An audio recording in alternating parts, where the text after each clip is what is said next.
June 22, 1944, 11:30 hours. Bastogne, Belgium. Brigadier General Anthony McAuliffe had been asleep only minutes earlier, resting on a narrow cot inside a cold building surrounded by collapsing lines. Outside, snow and fog covered the Ardennes, masking the movement of 7 German divisions tightening a ring around roughly 15,000 American troops. He still believed the situation was fluid, dangerous but survivable. He did not yet know that within hours he would be offered a choice that, in any conventional army, would end the battle, surrender, or annihilation, and that his answer would define not only the fate of Bastogne, but the logic of an entire military doctrine. When the German officers approached under a white flag, they carried more than a message, they carried certainty. General Heinrich von Luttwitz calculated the situation with cold precision. 45,000 German troops, heavy artillery, armored units, complete encirclement, American supply lines severed, ammunition critically low, weather grounding Allied aircraft. By every standard of European warfare, the conclusion was obvious. Surrounded forces defended, conserved resources and awaited relief, or surrendered to preserve lives. This logic had governed armies for centuries, reinforced by the catastrophic lessons of the First World War, where premature counterattacks cost tens of thousands of lives for negligible gains. The Germans expected compliance because history supported their assumption. On paper, the German position was overwhelming. The encirclement included elements of the 47th Panzer Corps supported by multiple Volksgrenadier divisions, backed by artillery capable of delivering concentrated fire across the Bastogne perimeter within minutes. American defenders possessed limited heavy weapons, fragmented logistics, and were operating in sub-zero temperatures with supply shortages already evident by December 21st. The road network, 7 critical routes converging at Bastogne, made the town a strategic choke point, meaning its fall would accelerate the German advance toward the Meuse River and potentially Antwerp. Every calculation indicated collapse within days, if not hours. Then the first contradictions appeared. Despite encirclement, American units did not withdraw into passive defense. Reports from German forward elements indicated unexpected resistance patterns. Small American detachments launching local counterattacks, armored patrols probing outward instead of consolidating inward, artillery firing aggressively despite limited ammunition. German intelligence noted irregular engagements at crossroads and villages where isolated American units delayed entire columns for hours. These actions did not align with expected behavior of surrounded forces. Initially, commanders interpreted them as disorganized resistance, isolated pockets acting without coordination. The scale of the anomaly became clear within 48 hours. Not dozens, not isolated incidents. Hundreds of localized counterattacks erupted across the Ardennes front. Units cut off from command did not wait. They acted independently, forcing German spearheads to repeatedly deploy from rapid advance into combat formation. Each delay cost time, fuel, and momentum. The German timetable, designed for a breakthrough to the Meuse within days, began to fracture. What should have been a rapid operational collapse turned into a grinding, fragmented advance slowed by constant friction from forces that should have been passive. With each passing hour, the situation deteriorated for German planners. Reports accumulated, armored columns halted by small unit resistance, supply routes delayed by unexpected engagements, artillery forced into repeated redeployment, fuel consumption exceeding projections due to constant interruptions. Meanwhile, American forces showed no sign of operational paralysis. Instead, they reorganized under pressure, conducting coordinated defensive-offensive actions while awaiting relief. The battlefield was no longer behaving according to German assumptions. The imbalance of forces remained undeniable.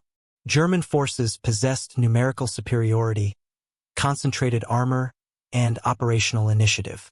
Yet American forces held a different advantage: decentralized command, rapid decision-making at junior levels, doctrine emphasizing immediate counterattack, logistical systems capable of rapid recovery. This was not simply a clash of armies. It was a confrontation between structured, hierarchical control and adaptive, decentralized aggression. At that moment, McAuliffe understood what German command had not yet realized. The battle was not being decided by encirclement, numbers, or terrain. It was being decided by doctrine, by how each side reacted under pressure. Waiting meant defeat. Acting immediately, even with incomplete information, created opportunities. His response, a single word, nuts, was not improvisation or defiance. It was the pure expression of a system trained over 2 decades to reject passivity.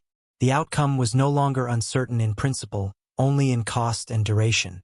By December 26, 1944, the encirclement was broken. Elements of the U.S. Third Army under George S. Patton reached Bastogne after executing a 90-degree operational pivot in just 66 hours. A maneuver that traditional military planning estimated would require weeks. German forces, having suffered delays, fuel shortages, and mounting casualties, failed to achieve their strategic objective. The Ardennes offensive ultimately cost Germany between 85,000 and 100,000 casualties, along with irreplaceable tanks, vehicles, and fuel reserves. American losses approached 90,000, but were sustainable within a system designed for prolonged warfare. This episode revealed a fundamental truth of modern war. Outcomes are not determined solely by strength, planning, or position, but by the speed of decision and the willingness to act under uncertainty. Armies that wait for clarity lose initiative. Armies that act create it. Victory belongs not only to those with superior tactics or bravery, but to those whose doctrine aligns with the realities of industrial-scale warfare, where logistics, adaptability, and tempo outweigh static superiority. September 1, 1939, 9 o'clock hours. Washington, D.C. George C. Marshall stood in a quiet office as Europe descended into war, reviewing mobilization reports from an army that barely resembled a modern fighting force. Across 130 scattered posts, 174,000 soldiers were distributed thinly, many units under strength, equipped with weapons dating back to 1918, and trained more for ceremonial duty than combat. He could not yet see Bastogne, the Ardennes, or the scale of destruction to come. But within months, decisions made in this office would determine whether American soldiers would survive the kind of encirclement now unfolding in Belgium. At that moment, the prevailing belief inside the U.S. Army was conservative and deeply rooted in past experience. Large-scale war would be slow, methodical, and centrally controlled. Orders would flow from high command, units would execute carefully planned operations, and success would depend on coordination rather than initiative. This belief had logic behind it. The First World War had demonstrated the cost of poorly coordinated attacks, millions of casualties for minimal territorial gain. The lesson most armies drew was caution. But Marshall had drawn a different conclusion. The structure he inherited reflected the old system. The army relied on outdated command hierarchies that delayed decision-making, training focused on procedures rather than adaptability, limited mechanization with heavy dependence on static positioning, minimal large-scale maneuver experience, with almost no combined arms integration. Officers spent more time managing paperwork than leading troops in realistic field conditions. Large exercises were rare, and when conducted, emphasized adherence to plans rather than adaptation. Every measurable indicator suggested that this force would collapse under the pressure of modern mechanized warfare. Yet early signs of failure appeared even before combat began. War games and staff studies revealed critical weaknesses. Units could not respond quickly to changing battlefield conditions. Communications delays created gaps between orders and execution. Officers hesitated when plans broke down, waiting for instructions instead of acting. In simulations, delays of hours translated into operational collapse. These were not isolated flaws, they were systemic. At first, they were dismissed as training issues, but Marshall recognized them as symptoms of a deeper problem. What emerged was a realization that shattered traditional assumptions. The next war would not be fought through rigid plans but through constant adaptation. Not by waiting for clarity, but by acting without it. Not by preserving structure, but by exploiting speed. The battlefield would not reward perfection, it would punish hesitation. And any army that depended on centralized control would be too slow to survive. This was not a theoretical insight. It was a direct lesson drawn from the failures Marshall had witnessed during the Meuse-Argonne offensive, where delays in decision-making had cost thousands of lives. As reforms began, the scale of transformation grew rapidly. Training programs were redesigned from the ground up. Officers were forced into scenarios with incomplete information, given minutes instead of days to decide, and evaluated not on correctness but on decisiveness. Exercises expanded from small unit drills to maneuvers involving hundreds of thousands of troops. By 1941, the Louisiana maneuvers involved over 470,000 soldiers across 3,000 square miles, testing whether large formations could move, adapt, and fight under realistic conditions. Failures were constant. Logistics collapsed, communication failed, coordination broke down. But each failure revealed exactly what needed to change. Pressure intensified as the Army expanded from 174,000 to over 1.6 million soldiers in less than 3 years. Reports showed supply systems unable to keep pace with mobile units, radio networks overloaded and unreliable, coordination between infantry, armor, and artillery inconsistent, junior officers struggling with independent decision-making under pressure. Yet instead of slowing down, Marshall accelerated reform. Problems were not reasons to pause. They were proof that transformation was necessary. The contrast between doctrine and reality became stark. Traditional armies relied on controlled, deliberate operations.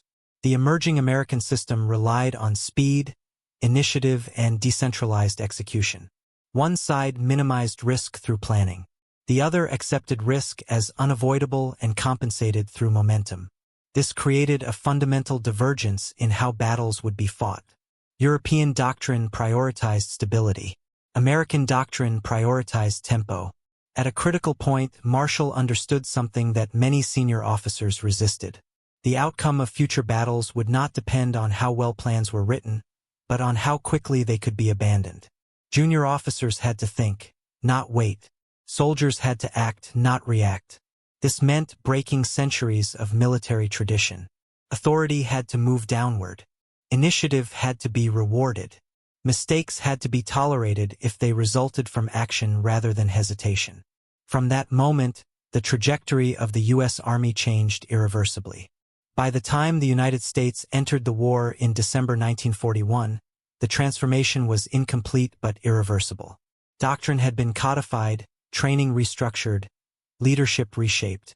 The army that deployed to North Africa and later to Europe was no longer the static force of 1939. It was an organization designed to operate under chaos, to act under pressure, and to attack even when the situation seemed impossible. The results would be tested in Tunisia, refined in Italy, and ultimately proven in places like Bastogne, where doctrine replaced hesitation and action replaced collapse. November 1942, 6:40 hours. Kasserine Pass, Tunisia. American forward units were already collapsing under pressure as elements of Erwin Rommel pushed through the Atlas Mountains with experienced armored formations. Young American officers, many commanding troops in combat for the first time, attempted to execute defensive plans that no longer matched reality.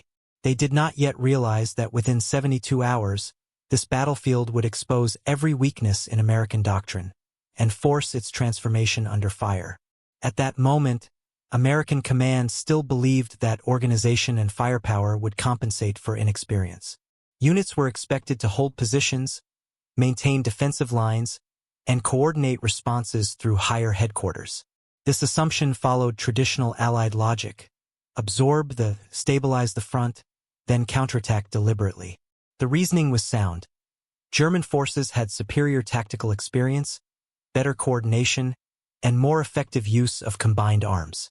Rushing into counterattacks without preparation risked catastrophic losses.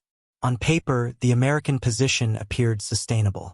The U.S. II Corps deployed multiple infantry and armored formations, supported by artillery and air assets. Defensive lines covered key passes, supply routes remained open, and reinforcements were available. The system included dispersed defensive positions across mountainous terrain, armored units positioned for counterattack, artillery support with adequate ammunition, numerical strength sufficient to absorb initial contact. All calculations suggested that even if German forces achieved local success, the line would hold. Then reality shattered those expectations. German armor did not attack predictably. It penetrated weak points, bypassed strongholds, and struck deep into rear areas. Communications broke down almost immediately. Units reported conflicting information. Entire battalions cut off without contact. Armored breakthroughs where none were expected. Supply lines disrupted within hours of initial engagement. Officers waited for orders that never arrived. Plans became irrelevant faster than they could be updated. At first, these failures seemed like confusion typical of first combat. Within 48 hours, the scale of collapse became undeniable. Not isolated setbacks. Entire sectors disintegrated.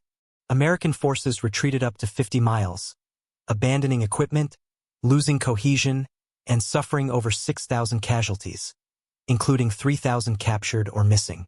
German forces exploited every hesitation, turning local breakthroughs into operational success. What had been expected as a manageable engagement became the first major defeat of American forces in the European theater. The situation deteriorated rapidly. Reports from the front showed command structures unable to respond to fast-moving threats, units retreating without coordinated orders, artillery support delayed or misdirected, armored forces committing piecemeal instead of concentrated action. Every hour of hesitation increased losses. The battlefield punished caution with speed and precision. The imbalance between forces revealed something deeper than numbers. German forces possessed combat experience from multiple campaigns, highly coordinated combined arms tactics, flexible command structures at operational levels. But American forces, despite initial failures, held a different advantage. Larger industrial support base, growing manpower reserves, emerging doctrine emphasizing initiative and adaptability. This was not simply a defeat. It was a collision between an experienced army and one still learning how to fight.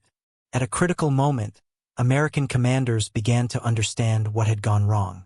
The problem was not lack of courage or equipment. It was hesitation. Units that waited for orders were destroyed. Units that acted, even imperfectly, survived. This realization spread rapidly through the command structure. Within 24 hours of peak collapse, something changed. Artillery units returned to action. Tank crews refueled and re-engaged. Infantry reorganized and began moving back toward contact. The shift was not ordered from above. It emerged from necessity. By February 22nd, just days after the worst of the defeat, American forces counterattacked. Not after weeks of preparation. Not after full reorganization. Immediately, within 72 hours, they halted the German advance. Within days, they recaptured lost ground. German forces, expecting prolonged recovery, were forced to withdraw. The battlefield that had exposed American weakness now demonstrated its emerging strength, the ability to recover faster than any opponent expected. This battle revealed a decisive truth. Defeat in modern war was not determined by initial losses, but by how quickly an army could recover and re-engage. Armies that paused to reorganize lost momentum. Armies that attacked regained it. The lesson of Kasserine Pass was not the failure of American forces. It was the birth of their operational identity. From that point forward, hesitation would be treated as a greater danger than risk, and action would become the default response to crisis. NE 6, 1944, 6:30 hours. Normandy, France. The first assault waves of American infantry hit the beaches under concentrated machine gun fire, artillery, and pre-registered defensive zones. Units landing at Omaha were fragmented within minutes, officers killed, formations broken, and entire companies pinned behind obstacles under direct fire from fortified German positions. Many soldiers had never experienced combat before.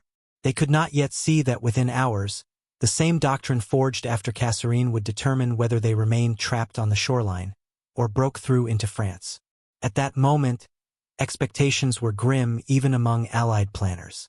Casualty projections for the first day ranged into the thousands. German defenses, part of the Atlantic Wall, were designed to stop any landing at the waterline. The logic was clear. Any force pinned on the beach, exposed and disorganized, would be destroyed before it could advance inland. The plan relied on overwhelming firepower and coordination, but once units landed, Survival depended on immediate action at the smallest unit level. Waiting for orders under fire was not an option. On paper, the German defensive system was formidable. Along the Normandy coast, 58 divisions deployed in Western Europe, over 17 million cubic meters of concrete, and 1.2 million tons of steel used in fortifications at Omaha alone. 8 bunkers, 35 pillboxes, 85 machine gun nests, 18 anti-tank positions, 3,700 beach obstacles, and millions of mines inland. Firepower calculations suggested that defensive artillery and machine guns could saturate landing zones within minutes. Every metric indicated that a frontal assault would fail.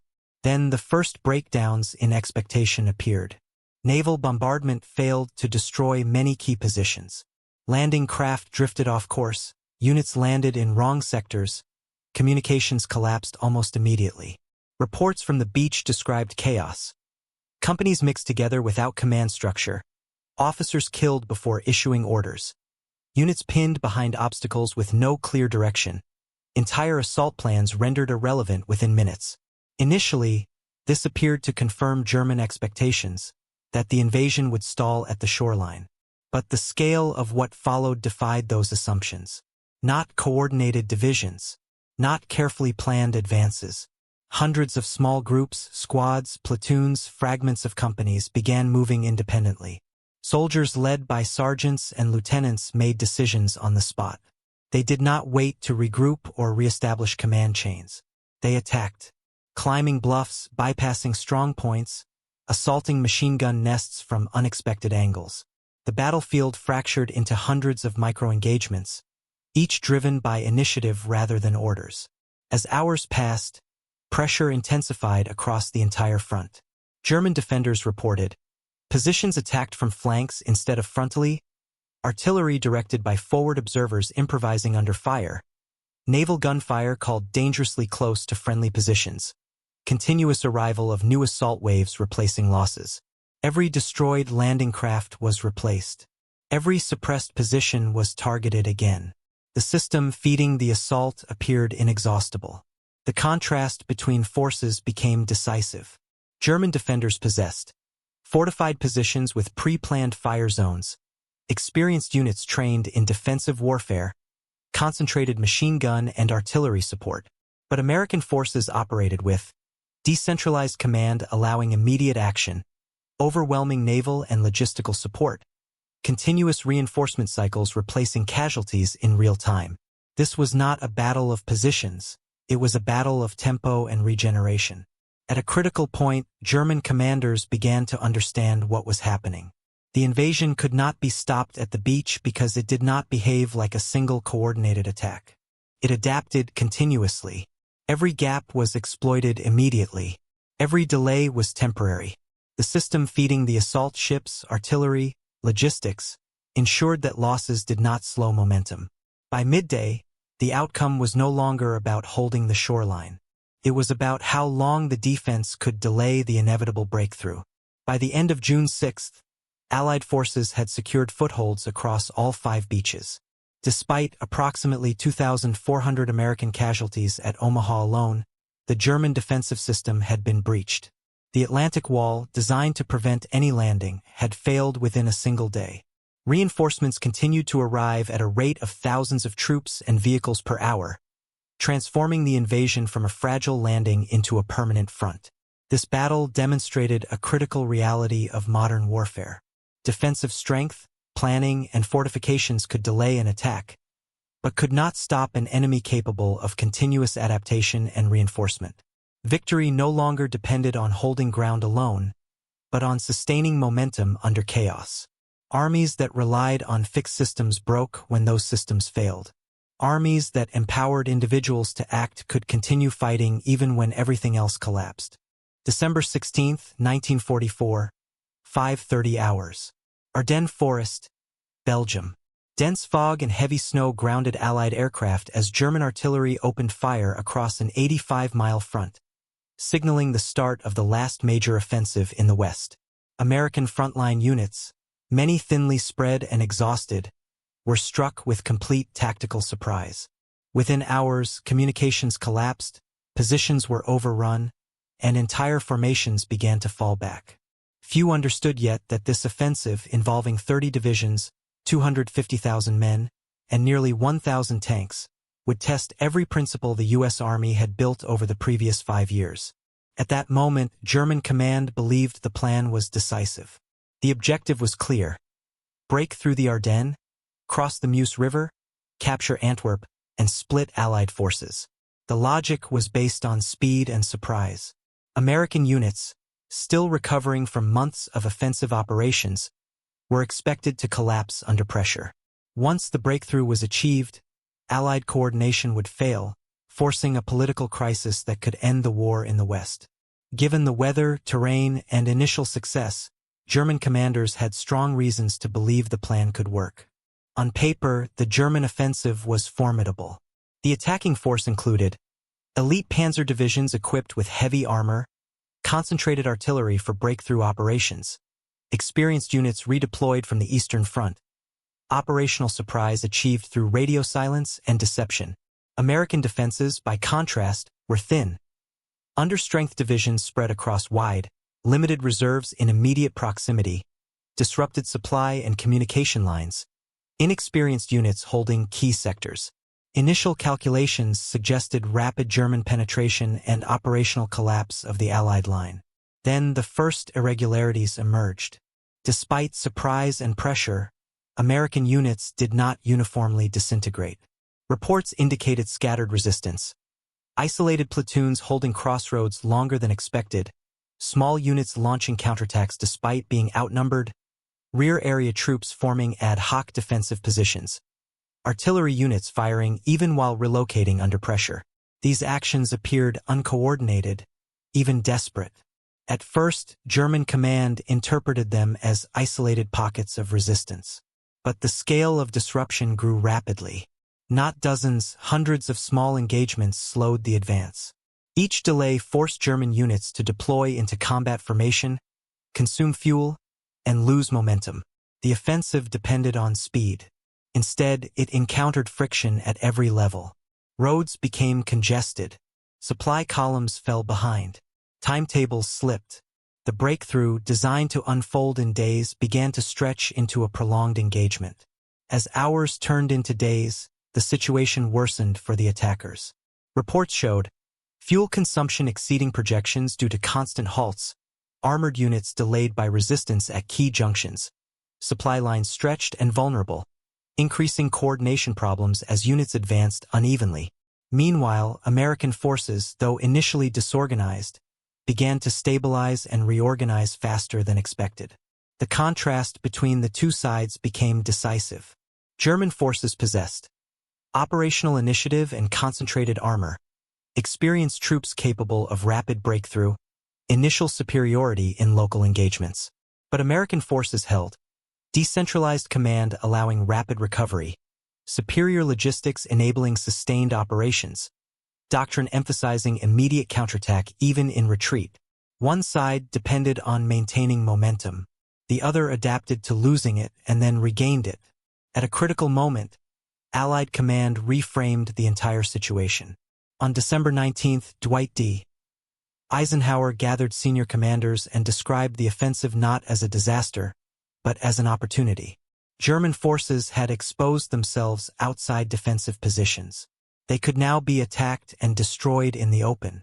This shift in perspective changed the operational response entirely. Instead of stabilizing and waiting, Allied forces prepared immediate counteroffensives. Within 72 hours, the response began. George S. Patton executed a rapid maneuver, turning his Third Army 90 degrees and launching an attack north toward Bastogne. 3 divisions moved into position and attacked within 66 hours, a movement that traditional military planning considered impossible in such a time frame. This was not improvisation. It was the result of a system where planning, initiative, and execution operated simultaneously at multiple levels. By January 25, 1945, the offensive had failed completely. German forces suffered between 85,000 and 100,000 casualties, along with catastrophic losses in tanks, vehicles, and fuel, resources they could not replace. The front line returned to its original position.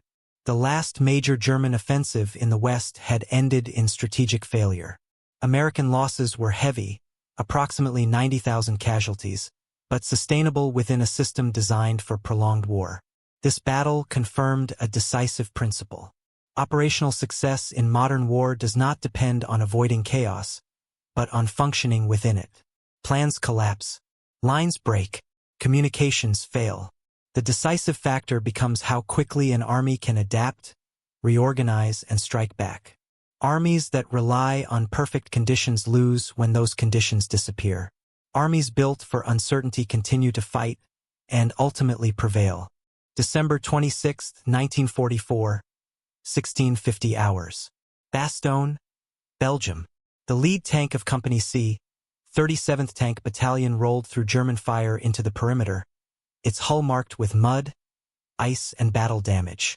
The vehicle, later known as Cobra King, had forced a narrow corridor only a few hundred yards wide through entrenched German positions. Around it, infantry followed under artillery fire, securing the first physical link between the surrounded garrison and advancing American forces. For the defenders inside Bastogne, this was not the end of the battle, only the moment the initiative shifted. At that moment, conventional military logic would dictate a pause. Units that had endured 6 days of encirclement, constant artillery bombardment, freezing temperatures, and limited supplies were expected to consolidate, reorganize, and recover. Ammunition stocks were depleted, casualties significant, and cohesion strained. The rational expectation was stabilization. Hold the corridor, reinforce positions, and prepare for future operations. This was how most armies fought after surviving a siege. On paper, the situation justified caution. American forces in Bastogne had suffered continuous combat since December 20th, limited heavy equipment and damaged infrastructure, exhausted infantry units with reduced strength, a narrow, vulnerable supply corridor exposed to German fire. German forces, though weakened, still maintained armored units capable of counterattack, artillery coverage of key approaches, numerical presence across surrounding sectors. Every calculation suggested that immediate offensive operations would be risky. Then the pattern broke again. Instead of consolidating, American units began attacking outward almost immediately. Reports from December 27th showed infantry advancing beyond the perimeter to expand the corridor, armored units pushing German positions back from key roads, artillery shifting from defensive fire to offensive targeting, patrols moving aggressively into contested zones. Units that had been defending hours earlier were now conducting offensive operations. To German observers, this made no operational sense. The scale of this transition became unmistakable. Not isolated probes, not limited advances. Entire sectors shifted from defense to offense within 24 hours. The 101st Airborne Division, after 6 days of siege, was actively engaging German forces beyond its original lines. The tempo did not decrease, it accelerated. German units, expecting a pause, encountered renewed pressure instead. The battlefield dynamic reversed faster than their command structure could adapt. As operations expanded, the consequences became visible. German reports indicated increasing difficulty holding forward positions, supply lines under renewed threat, units forced into defensive posture despite initial offensive momentum, growing exhaustion among troops unable to disengage. Meanwhile, American forces demonstrated sustained operational capacity. Continuous reinforcement through the corridor, artillery support increasing with restored supply flow, coordinated infantry armor operations expanding.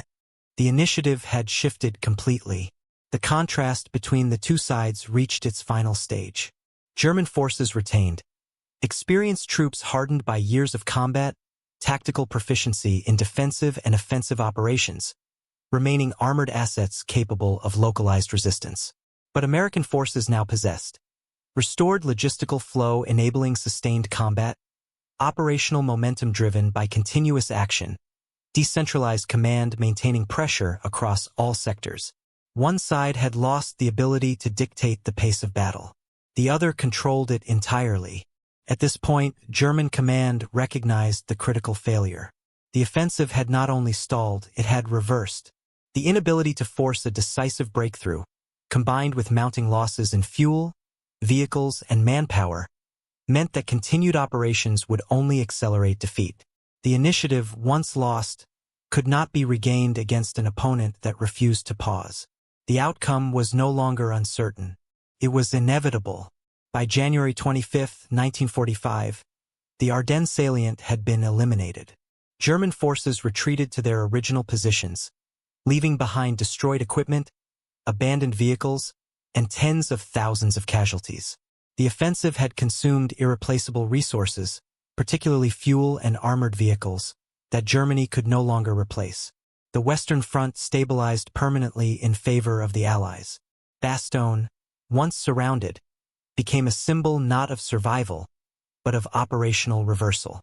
This sequence revealed a final, decisive truth.